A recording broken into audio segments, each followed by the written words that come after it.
You first came to me when he was 7 months old. Mm-hmm. Can you talk a little bit about why you decided to seek my help? Let's go ahead and show the after photos of Brixton now, right? Yeah, let me go ahead and share.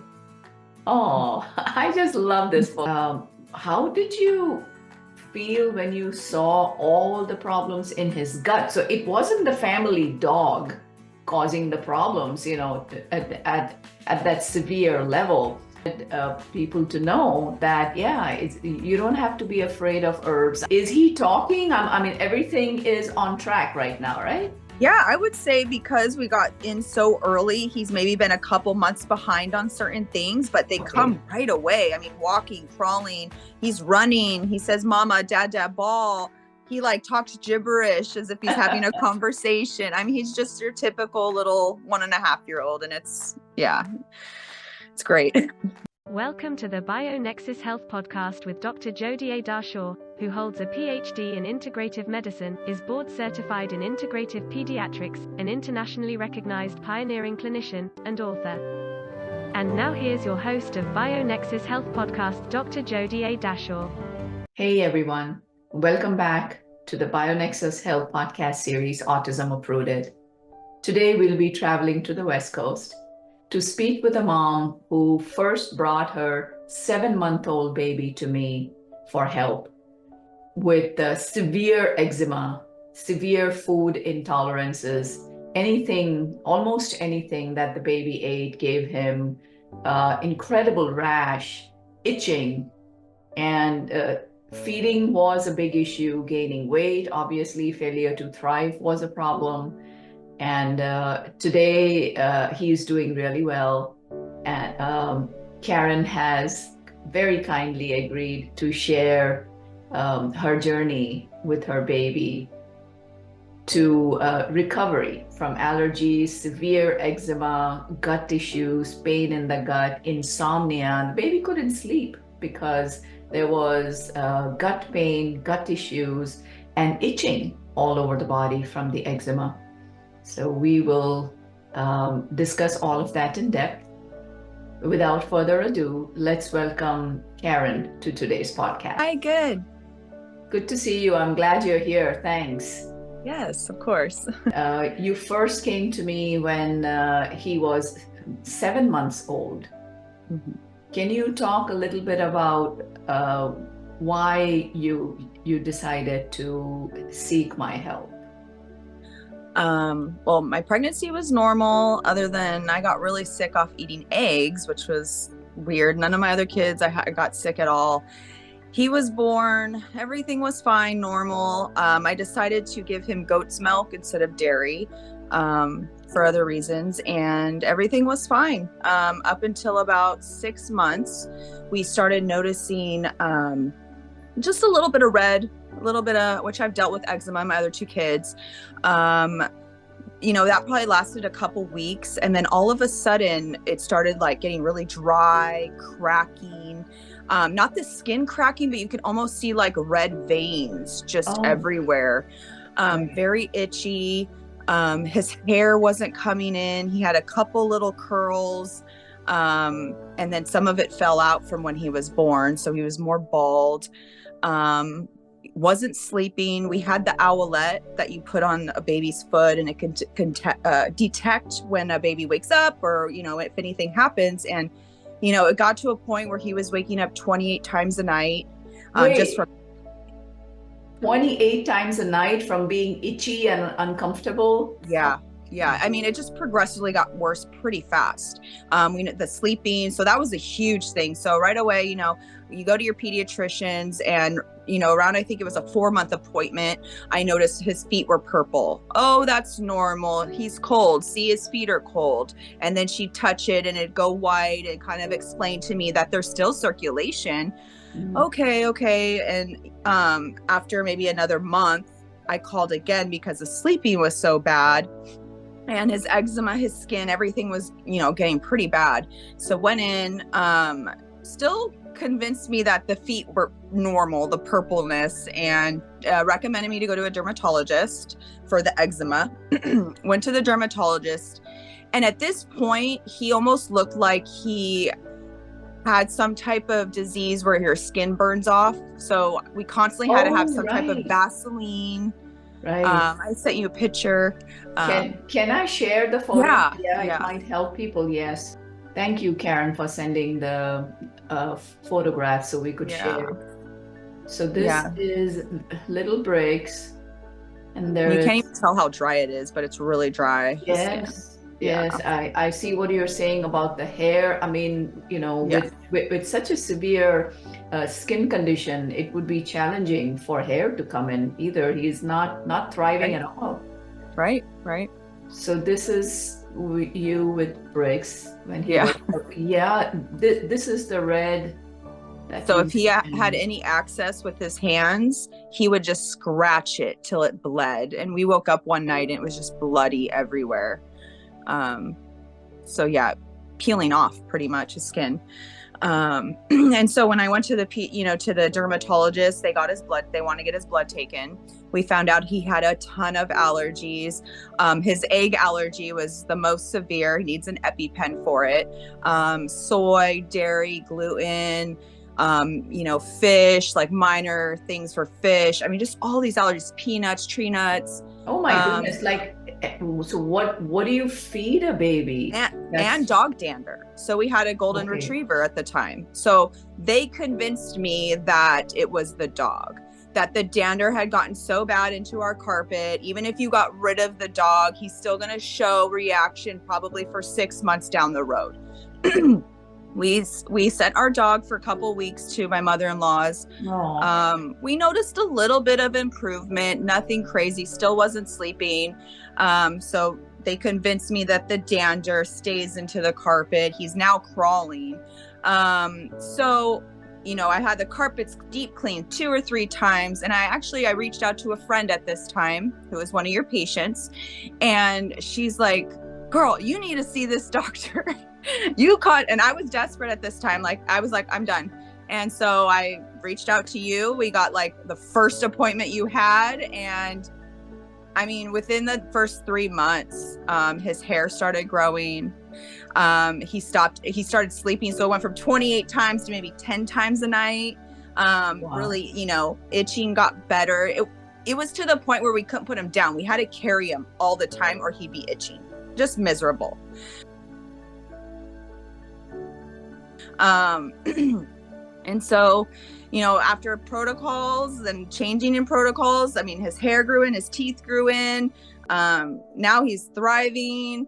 Come to find out, his body just had tons of mold. Like a typical doctor's not going to tell me that, not going to test anything. If I would have just listened to them, who knows where we'd be right now.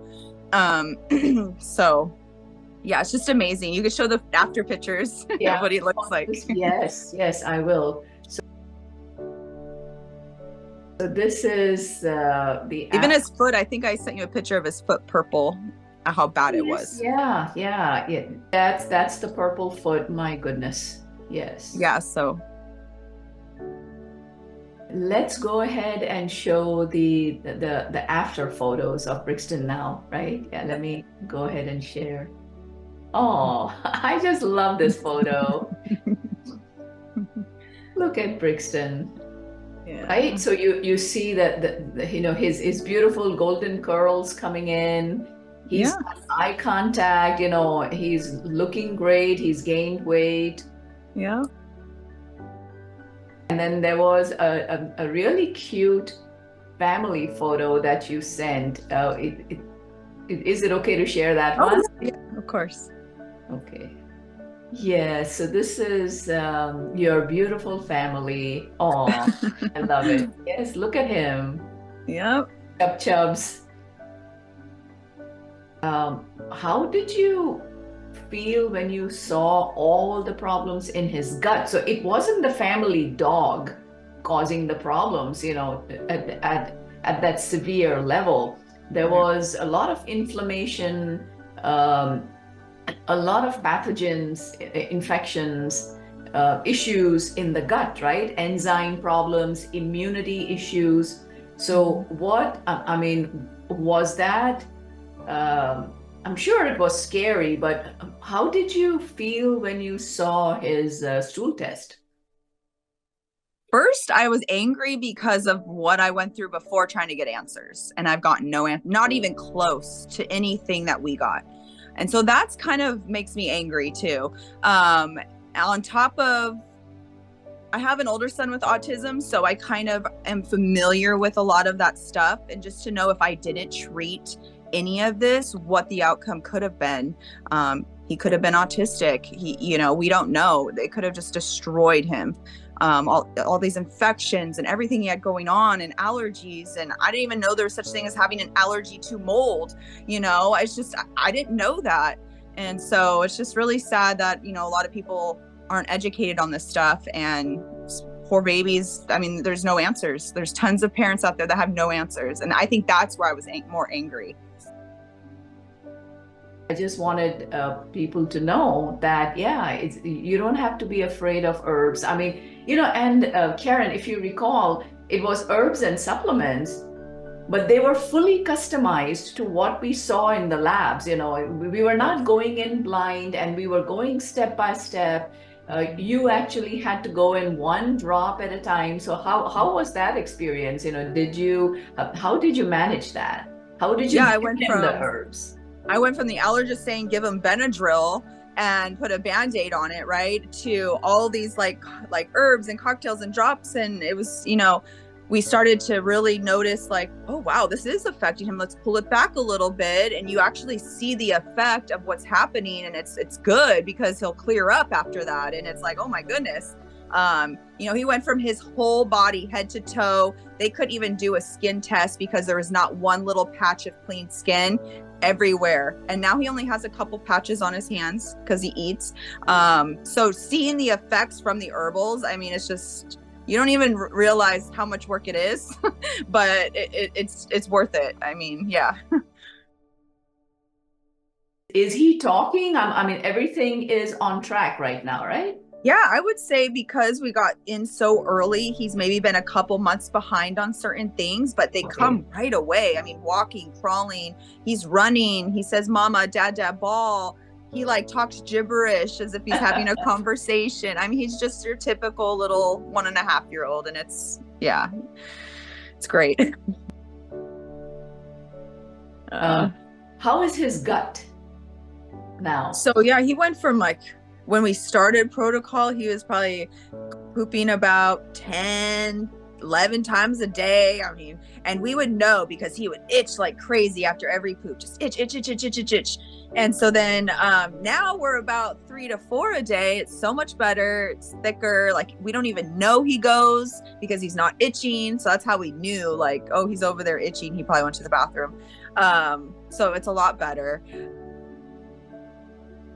So tell me, for Brixton, how is his diet? What does he eat? I mean, previously, we couldn't give him anything. So how is he eating now? So, we stay away from all the allergy stuff. He has beans, rice, chicken, mashed potatoes. We'll make his pizza. I make his homemade granola. Nice. He's my child where I have to home make everything. I have to, his muffins, because a lot of things have soy, and we just can't deal with that. So, yeah, I home make a lot of stuff. He's starting to recognize the other boys and what they're eating. So he's had a couple chips that he could have. Fruit. We don't do vegetables. How come he doesn't like too many vegetables? No, well, I think from the beginning, there was a reason why we stayed away from greens or leafy greens, and I forget why. Oxalate issues, oxalates, right? He was getting sandy poops, right? Yes. So I think from staying away from it, now it's like, oof. Oh, okay. What is that? I mean, he'll eat squash, I'll cut it up and stuff, but other than that, no. That is a mother's determination, right? You wanted the very first appointment on a weekend, let's get going, from mom's perspective, right? Yeah. And the stress, the sleeplessness that I saw, and looking at you subsequently, I mean, looking at you today, it's like you look 10 years younger. Thank you.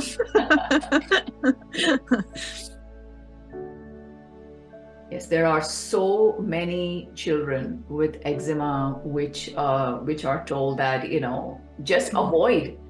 You have allergies to almost everything. Just keep avoiding. Animal, pet dander. So many have had to have the dogs let go. Yeah. I mean, the allergist, family members. This was one comment, and he was he's a specialized pediatric allergist, and he told me, I said, he stays away from those foods. He says sometimes kids just get itchy after they eat, and from knowing that, hearing that now, I cannot believe that some parents would walk out and accept that answer, because the way he itched, you couldn't even feed him. He was just itching. It's just crazy to get that answer.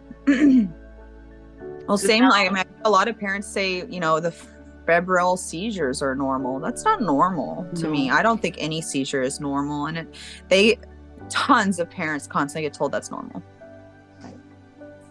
Yes, good. I'm glad, I think mothers need to take really good care of themselves. You've been through so much, Karen. You're internally a really strong person. So you're like, okay, but I'm glad you realize that moving forward, it's important to watch your health as well. Yeah. Yes. Thank you. All right. Well, thank you for joining me today. This brings us to the end of today's podcast. I'm glad you were here. I think that was quite eye-opening.